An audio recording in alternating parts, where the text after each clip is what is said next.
ለዛ አልፈልግም። እሺ አትንገረኝ። እነግርሻለሁ። እቺን ነገር ሳልነግርሽማ ተዝንቅንቅ አትይም።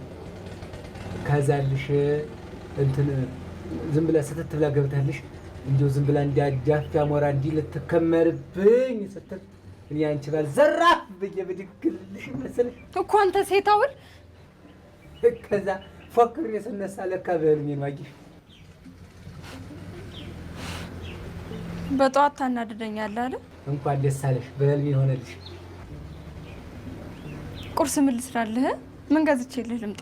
አረ እንደው የተገኘውን እበላለሁ። እናቴ ነሽ ህጅማ ህጅ ዝም ብለሽ ግን ገዜ ትሰማኛለህ? ሁለተኛ እንዳተኛሽ ለዛ ምን እቺ የጎረቤት እርግጠኛ ነኝ እስካሁን ድረስ ገና በደንብ ማሰብ አልቻልሽም አይደለም?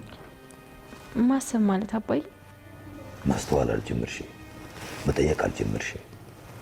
ምን እንደተፈጠረ ራሱ ማገናዘብና ማወቅ አልቻልሽም አይደለም?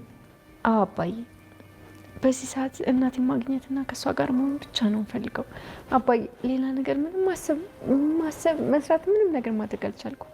የደስታን ባባቅ ያለው በቃ አሁን አስቢ፣ አገናዝቢ። እንዴ ዳጣ፣ በዚሁ ከቀጠልሽ እኮ ሁላችንም ያልሆነ ችግር ውስጥ እንገባለን። ነጋ ጠባ ሰላም ጋር መሄድሽ ማርታን ያልሆነ ጥርጣሬ ውስጥ ሊጨምር። እሷ ቤት ተከራይታቱ፣ አንቺ ግን ከዚህ ቤት አትወጪም። ዳጣ፣ ያን ያህል ጊዜ ተለየሽኝ አይበቃም? ዳጣ፣ አንቺን በድዬሻለሁ፣ ወልጄ ጥዬሻለሁ። ከዚህ በኋላ በቀሪ እድሜያችን እንድንለያይ አልፈልግም። ከኔም ከእህቶችሽም እንድትለይ አልፈልግም። ዳጣ፣ እሺ። ግን እማዬስ አባዬ፣ እማዬ ማርታስ? አንቺ ኖርሽም አልኖርሽም ለአንቺ እናትሽ እንደነገርኩሽ ለማርታም ልጄ እንደሆንሽ እነግራታለሁ። በጧቱ እያቃጠላት ይገኛል ማለት ነው። ለዚህን እንግዲህ ለዛ የቻይውን ማድረግ አንችልም። ምክንያቱም አንቺም ደግሞ በጣም እያቃጠለሽው ስለሆነ እሱም ደግሞ ተራውን ጠብቆ እያቃጠለሽ ነው ማለት ነው። ዛሬ እንግዲህ በጧቱ ተነስቶ ወሬኔ ደግሞ እውነተኛውን እውነት መስሎኝ እኔም ራሱ እያልኩ ነበር። ለካ በህልሙ ነው። አውርቷት ታሽ ብላ ስትናደድ የጎረቤት ልጅ ናት አለ መታ በሩና ዘጋውቱ ነበር አለ እንደዚህ ሲላት ማለት ነው። እሷ ግን የለችም። ውስጧ በጣም እየተናደደ ነበርና እነሳ ታዲያ እያለች እኔ አንቺ ባሴ ፈገግ አለች። ወይኔ በላቸው እኔ አንቺ ባል ዘራብ እየተነሰች አባረርኳት። ከዛ ብነቃለ በህልሜ ነው አይላትም እንዴ? እኔ ደግሞ እንደዚህ ሁኝ ማየቴ እንኳን በህልም ሆነ ምን ልስራለ ቁርስ ምን ላድርግል እያለች ስትነግረው ነበረ። እኔ እንግዲህ ምንም አልፈልግም ህጂማ ዝም ልሽ፣ እኔ የተገኘውን ነው የምበላው፣ ምንም ችግር የለብኝም፣ ሂጂ አሁን ዝም ልሽ ሂጂ እያላት ነበረ ማለት ነው። ከዛሬ ጀምረ እንግዲህ እንዲያተኛ ምንም መኝታ አያስፈልግም። ምክንያቱም እያለች ስትለው የጎረቤቲቱ ልጅ እንዲያትመጣ ነው እያላት ነበር። አዎ እንዲያትመጣ ነው፣ ምክንያቱም እንዲያተኛ እንቅልፍ የሚባል እንዲያወስድ እያለችው ነው ማለት ነው። እንዲህ ካልሽ ደግሞ ማለት ነው ለዛዬ የኔ ቆንጆ ደግሞ ዛሬ በጣም ነው ያማረባት። በሆነቱ ነገር ውበት በውበት ላይ ድፍቶባታል። እንግዲህ እንደዛ ካልሽ ተጠብቅ አድርገሽ ያይ፣ ካመለጠሽ አመለጠሽ ነው። እንግዲህ እንንገርሽ እንምከርሽ ብለን ነው። እሺ ሲርቅሽ ያዙ ልቀቁኝ፣ ሲቀርብሽ ናህድ ካጠገቤ አትበዩ ማለት ነው።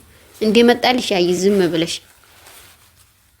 እኛ የምንልሽን ነገር ስሚ።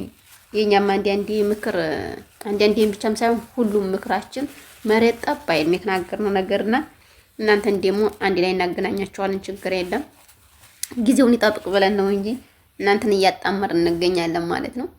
እንደዛ በሚልባት ሰዓትም እንግዲህ እውነት መናገር እኔ በጣም ነው የሚያስቁኝ እነሱ ሲገናኙ ማለት ነው። ከምንም በላይ ነው የሚያስቁኝ።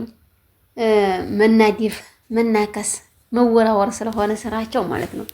በጣም ያስቁኛል ከምንም ከማንም በላይና እንግዲህ ለዚህ እሱን ታናድደዋለች ወይ ድልኝ እኔ እኮ ለዛና አታቀኝም እንዴ ማንኛቸውም መስያለሁ ግን አላወከኝም ትለዋለች ሲቀርባት። ሲርቃት ደግሞ ወየው ቤት ባገኘው እያለች ሞልወያ ተገድፋ ራሱ ስትዝፍንለት ነው የምትውለው። እንግዲህ ያው የኛ አንዳንዴ የኛ ባህሪ እንደዚህ ነው ማለት ነው። እባክህ ተረዳት እንግዲህ ገዛይ፣ አንተም ተረዳት ገዝየዋ። ሌላ እንግዲህ ምንም አናረግም፣ አንተም እንትን በላት ማለት ነው። በዛ አጋጣሚ በጣም ጋሽ ደረጀ በጣም እንትን እያለ ነው አሁን ድረስ ጭንቅናቁና ሀሳቡ አልተለየውም ማለት ነው። በጣም እየተጨናነቀ ይገኛል። ዳጣይም እስከ መቼ ድረስ ነው አባዬ እንደዚህ ሆነን የምንቀጥለው እያለችው ነበረ። በቃ ከዛሬ ጀምረሽ እናቴ ዘንድ እንዲያከጂ አንዳንዴ ብቻ ሄደሽ ትመጫለሽ። ምክንያቱም እስከ ዛሬ ድረስ ያልነገርኩሽ እኮ ማርታ ትሰማለች፣ አንቺም ታይ ሲሉሽ ስለማትሰሚ እዛ ትሄጃለሽ በማለት ነው ያሰብኩት እንጂ ይሄ ችግር እንደሚፈጠርብኝ ስለማቅ ነው። ዳጣ አይሆንም፣ አከጅም እናትሽም ቤት ተከራይታ ትኑር እያለ ነው። ሰላምዬም ቤት ተከራይተሽ ኑሪ ከነ ማርታ ጋር አትሁኝ። ምክንያቱም የማርታን ህሊናና የማርታን ማንነት ጠብቂላት፣ አንቺ በጣም ጠብቂላት። እውነት መናገር በሷ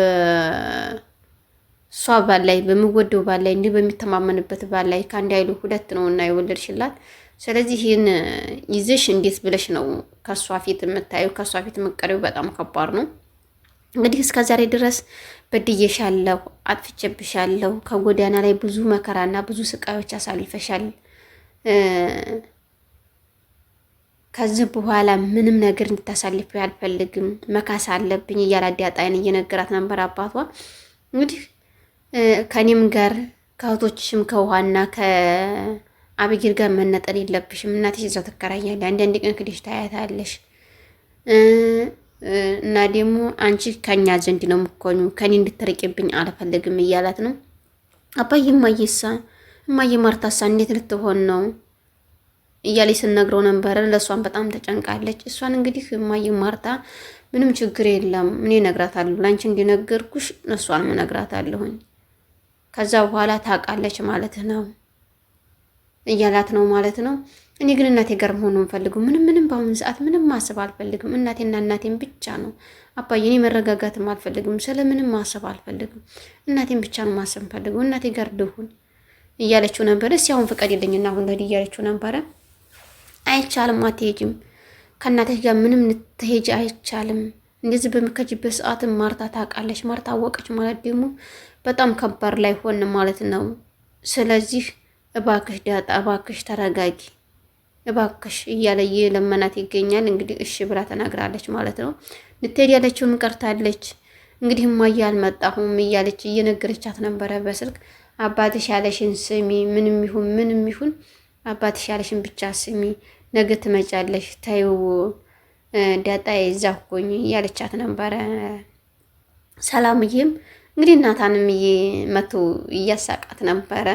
እናትሽን ካገኝሽ እኛን ተውሽን አይደለ ወይ? እኛንም በቃ እኮ ከሰው አልቆጠርሽም አይደለ እያላት ነበረ። አሁን እንግዲህ ከዚህ በኋላ የወደፊታችንን እናስብ እያላት እየነገራት ነበረ። ምንድነው እኔ በአሁኑ ሰዓት ምንም ማሰብ አልፈልግም፣ እናቴን ስላገኝ ብቻ ደስተኛ ነኝ። ግን አንተ በጣም ነው የታዘብኩት፣ በጣም ነው የተናደድኩበት። ምክንያቱም እናቴን አውቀህ እስከ ዛሬ ድረስ ባለመንገር እውነት በጣም አዝኛለሁ እያለችው ነበረ። አትዘኝ አባዬ እኮ እንዳትናገር ብሎኝ ነው። ስለዚህ እኔ ምን ማድረግ ነበረብኝ? አባዬ እንዳትናገር ብሎኝ እኔ ምን ማድረግ ነበረብኝ? መናገር ነበረብኝ። ስለዚህ እንደዛ ስለሆነ ነው ያልነገርኩሽ እባክሽ እያላት ነበረ።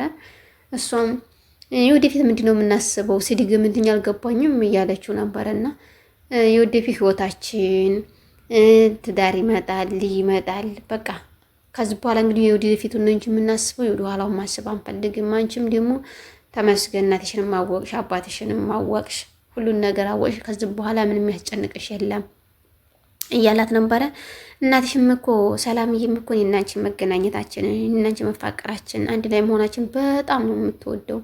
ስለዚህ አባዬ ብቻ ነው የቀረን፣ አባዬን ደግሞ በዝግታ እንነግረዋለን እያላት ነበረ። እሱን ነግረውና ካሳወቅን በኋላ እኔና አንቺ አንድ ላይ ነው የምንሆነው። አቢጌልን በፈጣጣውና በግልጽ እየመጣች ነው። ስለዚህ አንተ እንደዛ አይደለም ወይ እያለች እየነገረች ስለሆነ ከዚህ መራቅ እፈልጋለሁ፣ ማሳወቅ እፈልጋለሁ እያላት ነበረ ማለት ነው። ቆይ ግን አቢጌል እኔ ብቻ ከብዶኛል እያለችው ነበረ። እንግዲህ አቢጌል ታዲያ ምንድነው የምትሆነው እያለችው ነበረ።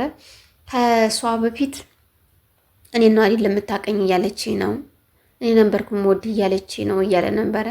ግን እኔ እውነት መናገር በዚህ ልክ እንዲያጣባት ተቀርቦ እኔ ፈቃደኛ ነኝ። ምክንያቱም አቢጌል በፊት ጀምራ አቢጌልና ሰው የወደደው ነው የሚከተለው። እርግጥ ናታን እንደወደደው ነው እኛ እንዳልነው ሳይሆን እሱ እንደፈላጎቱ ነው የሚሆነውና ምክንያቱም እኛ እንደዚህ ሁን ወይም ደግሞ እሱ የወደደውን ያውቃል። የሚወደውን የትዳር አጋሩን፣ የወደፊት ሚስቱን፣ የልጆቹን እናት የሚመርጠው ራሱ ነው እንጂ ሰው አይመርጥለትም። መጀመሪያ ብዬ እንደዛ በላሁን ሁሉን ነገር ግፍጥ የምትለው ራሱ ለዳጣ ያህት መሆኗን አውቃ ነው። ዳጣዬ ደግሞ እሷ እንደምወደው አውቃ ነው የገባችው በዚህ ላይ።